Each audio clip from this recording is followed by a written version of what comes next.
শুভ সকাল বন্ধুরা, মিঠু সিম্পল লাইফস্টাইলে তোমাদের সবাইকে ওয়েলকাম। আশা করছি তোমরা সবাই খুব খুব ভালো আছো, আর আমিও বেশ ভালোই আছি। এখন ঘড়ির কাঁটাতে 6:15 থেকে 20 মতন বাজে। আজকে কিন্তু 5টার সময় উঠিনি। প্রত্যেক দিন একই রকম এনার্জি থাকে না, আর একটু মেঘলা মেঘলা আকাশ আছে সকাল থেকে আজকেও, তবে অনেকটা কম কালকের থেকে। ঘুম থেকে উঠে ঘরটা একটু ঝাড়ু দিলাম, তারপর দুয়ারে জল দিয়ে দরজা জানলা খুলে আমি কিন্তু জামা কাপড়গুলো নিয়ে একদম পেছনে চলে আসলাম। সকাল সকাল কেচে দিলে জামা কাপড়গুলো একটু শুকিয়ে যাবে, আর ওয়েদার না খুব যে ভালো তা কিন্তু নয় আজকে। আমার এক বন্ধু সবিতা আমাকে জিজ্ঞাসা করেছে যে আমার হাউস হেল্পার আছে, তারপরেও কেন আমি ঘর মুছি। আমি কি কারণে ঘর মুছি, যেদিন আমি ওপরতলা মোছা করাই আমার হাউস হেল্পারকে দিয়ে, সেদিন কিন্তু আমি নিচতলা মোছা করাই না। আর যেদিন নিচতলা করাই সেদিন ওপরতলা আমি মোছাই না। তারপর সিঁড়ি যেদিন মোছাই একদম 3তলা থেকে 1তলা অবধি, সেদিন কিন্তু আমি ওকে দিয়ে কোনো রকম ঘর মোছাই না, কারণ এগুলো বেশ পরিশ্রমের। ও যতই আমার হাউস হেল্পার হোক, ওরও তো কষ্ট হয়, সেই জন্য আমি ওকে ব্যালেন্স করে কাজটা করাই। আর যেদিন ও ওপর মোছে তো আমি সেদিন নিচ মুছি, আর ও যেদিন নিচ মোছে আমি সেদিন ওপর মুছি। কারণ এই বাড়িটা আমার, এই বাড়িটাকে পরিষ্কার রাখার দায়িত্ব আমার, আর ওর একার পক্ষে ওইটুখানি টাইমের মধ্যে কিন্তু পুরো বাড়ি পরিষ্কার রাখা সম্ভব নয়। আর আমার বাড়ির দায়িত্ব আমাকেই নিতে হবে, সেই কারণে আমি প্রত্যেকটা ঘর ঘুরিয়ে ফিরিয়ে মুছে কিন্তু একদম বাড়ি ঝাঁকাঝাঁক পরিষ্কার করে রাখার চেষ্টা করি। আর এই হলো আসল কারণ আমার ঘর মোছার। তাহলে বুঝতে পেরেছো কেন আমি ঘর মুছি। ঘরে দই পেতেছিলাম, কিন্তু দইটা না একদম ভালো হয়নি। দুধটা তুই হালকা গরম থাকলে তখন দই পাতলে ভালো হয়, আর একদম ঠান্ডা হয়ে গিয়েছিল। আমি ধৈর্য না রেখে সেটাই পেতে দিয়েছিলাম, সে কারণে ভালো জমেনি। যেদিন খুব ভালোভাবে আমি দই পাতবো আর খুব ভালোভাবে দইটা বসবে, সেদিন আমি তোমাদের সাথে সেটা শেয়ার করব। যাই হোক বন্ধুরা, আগের ব্লগে যে পর্যন্ত বলেছিলাম তারপর থেকে তোমাদের সাথে শেয়ার করছি। পরের দিন সকালবেলা একটা অপরিচিত গলার ফোন আমার কাছে আসলো, আর আমার কাছে জানতে চাইলো আমি কে। তখন আমি জিজ্ঞাসা করলাম যে আপনি ফোন করেছেন, আপনি কে বলুন। তখন সে বুঝতে পেরে গেছিলো আমার গলা শুনে। বাড়িতে তো অন্য কোনো মহিলা নেই, মা আর আমি। আর এই গলাটা যে ভারী নয়, গলাটা তো তখন সরু ছিল, এখনকার মতন এত মোটা ছিল না। সে তখন তার পরিচয় দেয় যে আমি কাল গিয়েছিলাম। বিশ্বাস করো, সেই ফোনটা পাওয়ার পর না আমি ভীষণ কিন্তু হকচকিয়ে গিয়েছিলাম। বন্ধুরা, এটা হাঁসের ডিম, আর যে কোনো ডিমই যখন ছাড়াবে খোসা, সব সময় কিন্তু ধুয়ে নেবে, কারণ খোসা শরীরের জন্য ভীষণ ক্ষতিকারক, নানা রকম রোগ কিন্তু নিয়ে আসে শরীরে। আমার মতন তোমরা প্রেশার কুকারে হাঁসের ডিম বয়েল করে দেখবে, অনেকটা গ্যাস সেভ হয়, আর খুব ভালোভাবে কিন্তু খোসাটা একদম ডিমের ওপর থেকে ছাড়ানো যায়। যাই হোক, ফোনটা যখন পেলাম আমি জিজ্ঞাসা করছি যে মাকে দেব, বাবাকে দেব। তখন সে বলছে যে না, আমি তাদেরকে ফোন করিনি, আমি তোমাকেই ফোন করেছি, আমি তোমার সাথে কথা বলতে চাই। আর আমার তো ভেতরটা ভীষণ ভয় করছিল, আর ওর একটা বন্ধুও ছিল ওর সাথে। তো সে বন্ধু আবার আমাকে ফোনে কথা বললো, আমাকে বলছে বৌদি বলে ডাকছে। বিয়ে ঠিক নেই, কিচ্ছু নেই, হবে কি না আদৌ তার নেই ঠিক, সে আমাকে বৌদি ডাকছে। আর আমি ভীষণ লজ্জা পেয়ে যাচ্ছি। আমি তো আপনি আপনি করে বলছি, আর সে আমাকে বারবার তুমি করে বলতে বলছে। আমি বলছি না, যতক্ষণ বিয়ে না হয় ততক্ষণ আমি আপনি ছাড়া তুমি বলবো না। ভীষণ ভয় পেতাম যে এরকম বিয়ে ঠিক হয়েও তো অনেকের বিয়ে ভেঙে যায় নানা রকম কারণে। তো সে কারণে যতক্ষণ বিয়ে না হবে আমি কিন্তু ততক্ষণ পর্যন্ত কোনো তুমি বলবো না। যাই হোক বন্ধুরা, ওর বাবা পরে ফোন করে আমাদেরকে জানায় যাবার জন্য। তা আমার মা বাবা যাবে, আমার মামা মামি আছে, তাদেরকে নিয়ে একদিন ঠিক হলো যে তারা ছেলের বাড়ি যাবে, বাড়িঘর কেমন, সত্যি কি চাকরি করে কি না, বা কি নানা রকম কথা আছে, সেই কথা বলতে যায় তাদের বাড়িতে।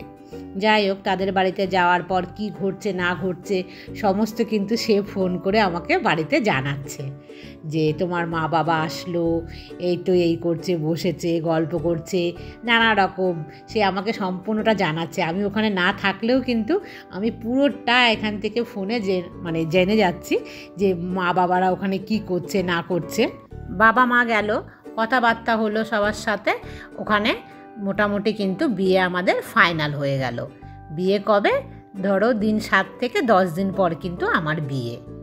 এই 7 থেকে 10 দিন হুটোপাটার মধ্যে বিয়ে, কারণ ওর ছুটি শেষ হয়ে যাচ্ছে। এরপরে ছুটি আসতে ও 2-3 মাস দেরি হবে। তো আমার বাবা 2-3 মাস কিন্তু সময় চেয়েছিলেন যে 2-3 মাস পরে যদি হয় তাহলে ভালো হয়। আমার তো একটাই মেয়ে, আমি তো এই 7-10 দিনের মধ্যে কিছুই করতে পারবো না, হুটোপাটা হয়ে যাবে প্রচণ্ড। কিন্তু তারা রাজি হচ্ছিল না, বলছিল যে শুভ কাজ ফেলে রাখাটা ঠিক না, আবার 2-3 মাসে কি হয়, তার থেকে যদি হয়ে যায় তো তাহলে খুব ভালো হয়। তো আমার মা মামিও বললো যে না ঠিক আছে, আমরা সবাই মিলে তড়িঘড়ি করে সমস্ত আয়োজন করে ফেলতে পারবো।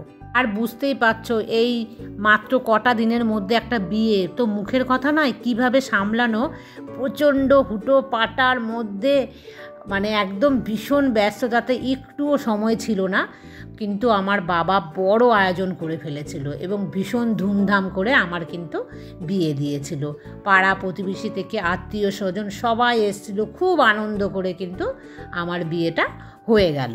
আমার শ্বশুরবাড়ি থেকেও বেশ বড় আয়োজন কিন্তু করেছিলেন, ওনাদের বাড়ির শেষ বিয়ে এটা।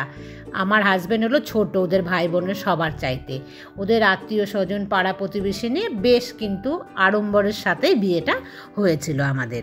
কিন্তু বিয়েটা হতে না হতেই 7 দিনের মাথায় বন্ধুরা আমার তো মানে মাথায় বাজ ভেঙে পড়লো।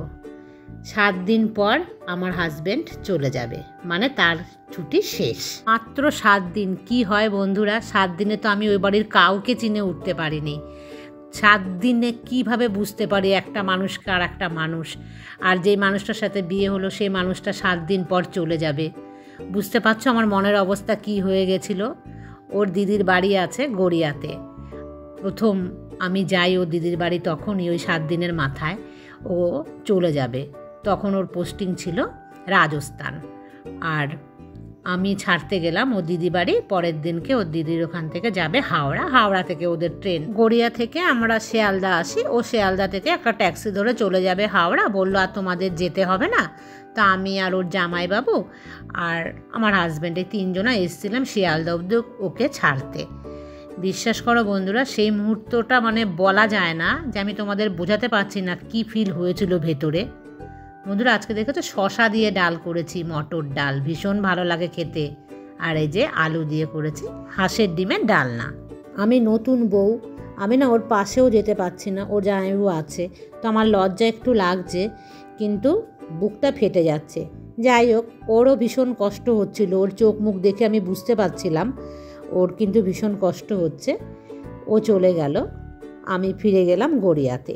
তো ওখানে আমার 2 দিন থাকার কথা, তারপরে ওরা আমাকে ছাড়তে আসবে আমার শ্বশুর বাড়ি।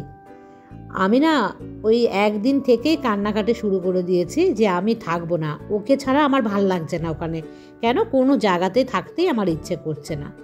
যাই হোক, ওই একদিন থাকার পরে আমাকে দিয়ে গেল আমার শ্বশুরবাড়িতে।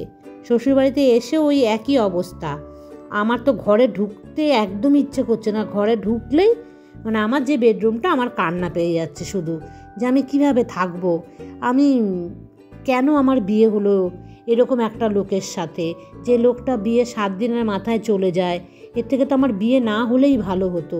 মানে এরকম নানা রকম কোশ্চেন আমার ভেতরে আসছিল, যে আমার কার সাথে বিয়ে হলো, আমার তো আমার স্বামী থাকে না। মানে আমি না ভীষণ মানে ভেঙে পড়েছিলাম মন থেকে। রাতের পর রাত আমার ঘুম আসতো না, আর ওর সাথে তো ফোনে একটুও কথা বলতে পারতাম না, কারণ তখন কিন্তু কোনো মোবাইল ফোন ছিল না, ল্যান্ড ফোন ছিল। আর ও যেহেতু বর্ডার সিকিউরিটি ফোর্স, ওদের বর্ডারে থাকে, ওখানে তখন কিন্তু কোনো রকম টাওয়ার থাকতো না। যখন ওরা মেন টাউনে আসতো তখনই কিন্তু ফোনে আমাদের সঙ্গে যোগাযোগ করতে পারতো, আর তখনই ওর সাথে আমার কথা হতো। দেখো বন্ধুরা, এখানে আমার কতগুলো পার্সেল এসছে, আরও কিছু পার্সেল আসার কথা আছে। সব পার্সেলগুলো আসুক, তখন আমি তোমাদের সাথে সবগুলো পার্সেল একসাথে শেয়ার করব। তো আমি এখানে সব জমিয়ে রাখছি, তাহলে দেখতে পেলে তো পার্সেলগুলো সব একসাথে তোমাদের সাথে শেয়ার করছি পরে। তোমাদের যে অবধি গল্পটা বললাম যে স্বামীকে ছাড়া শ্বশুরবাড়িতে আমি থাকছি, আর স্বামী তো 7 থেকে 8 মাস পরে আমার কাছে আসলো। আসার মাঝে যে 7-8 মাস ছিল, সে আর 7-8 মাসটা আমার সাথে কিভাবে কাটলো, মানে আমার শ্বশুরবাড়ির লোকের সাথে আমি কিভাবে আমার সম্পর্কটা গড়লো নাকি ভাঙলো, সেই সম্বন্ধে আমি তোমাদেরকে পরের ব্লগে অল্প করে আলোচনা করব। আর আজকের মতন এই পর্যন্তই রাখছি, দেখা হবে নেক্সট ব্লগে। ততক্ষণ তোমরা সবাই ভালো থেকো, সুস্থ থেকো আর সাবধানে থেকো। Good night.